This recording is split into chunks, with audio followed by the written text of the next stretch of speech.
Cláudio Benedito Paz, né? Rua, acho que é José Augusto Escobar, é isso, né? É José Augusto Escobar, né? Número 79.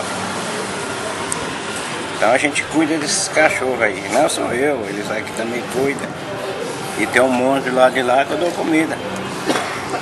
Então o que a turma faz aí, então eu acho que o governo, o prefeito tem que proibir criar cachorro, principalmente quem mora de aluguel, né?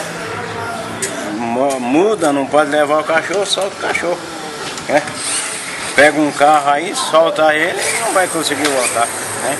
Então isso é o grande problema que a gente tem aí.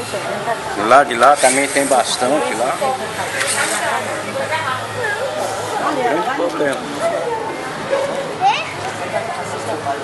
Esse aí que tá aí com a muleta aí também toma conta de uma hora, já operou.